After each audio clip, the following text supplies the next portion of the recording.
Hello. The purpose of this video is to work out an example for this activity, evaluating trigonometric ratios in all quadrants practice. So the instructions are in the applet and you will follow them, but let's just go over the instructions in detail and do an example to clarify any potential doubts you might have. So number one, for all problems, this applet generates, assume theta is an angle drawn in the standard position. And then use the given information in the upper left corner, which is 2 bits here that we have, cosine of theta equals -3/5, and tan of theta being negative, smaller than 0, to help you determine the values of the other 5 trigonometric functions evaluated at theta. When entering values into input boxes, be sure to type exact values. These exact values do not need to be written in simple radical form. I'll show you how you can write them in radical form. So if our input is correct, the ratio, the applet will tell us that. And we want to solve at least 6 of these different problems here. Not this one I'm showing you, but 6 others, excuse me. So let's do this.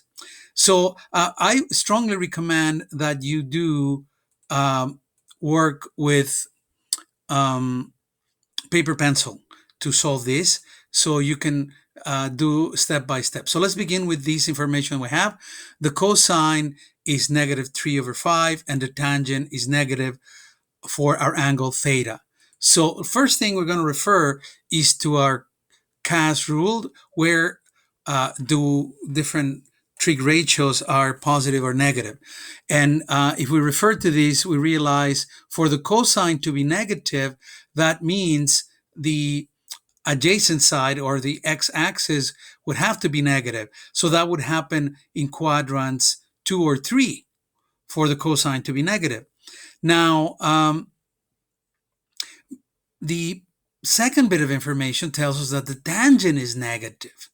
So what that means is that the angle cannot be in quadrant 3, because in quadrant 3, the tangent is positive. Therefore, the angle we're looking for, angle theta, has to be in quadrant 2. That's very important. So let's identify that. And what that means is that we would have a triangle kind of like this. We have the adjacent being -3, the hypotenuse being 5, because that's the definition of cosine. And here's our angle theta in standard position. So all that we have left to do really is to determine the missing side. And that we can do with our good old friend Pythagorean theorem. The missing side would be, in this example, 5 squared minus -3 squared, the square root of that, which is square root of 16, equals 4. So now we have the right angle triangle that will help us answer all the 6 trigonometric ratios. So let's begin with the sign. In this case, we can see the sign is opposite over hypotenuse, so that would be 4/5. So I'm going to show you how you enter that. Here, if you notice, the moment I click on this space, I have a keyboard. Of course, I can do it in my keyboard, but I have a GeoGebra keyboard that is a math keyboard. So we will make my life easier. So the opposite is 4 over adjacent 5. And that's the sine.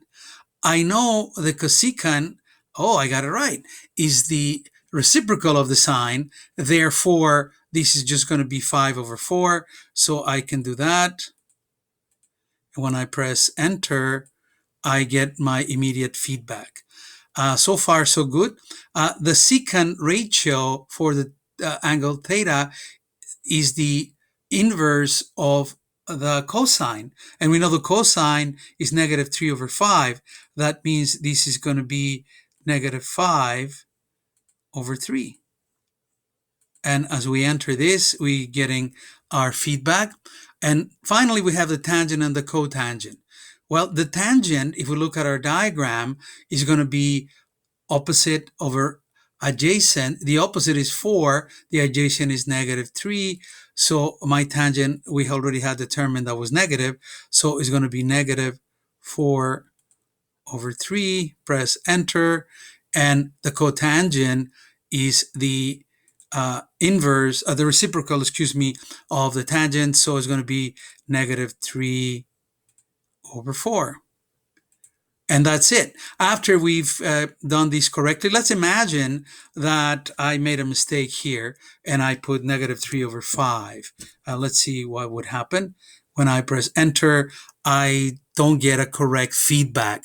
So until I get a bit of feedback, I won't move forward. I want to get all these ratios correctly. Okay. Now, the last part is, how do you enter a radical? Well, it's not that hard with the keyboard that we have. So let's imagine that we had something like, actually, I'm going to do something a bit silly. I'm going to do square root of 16 just to illustrate this point. So I have here the square root of 16. And if GeoGebra is smart enough, yeah, they realize that my square root of 16 is evaluated as 4. So you can enter radicals using this keyboard. That's it. Have fun. This is a very interesting activity. Thanks for watching.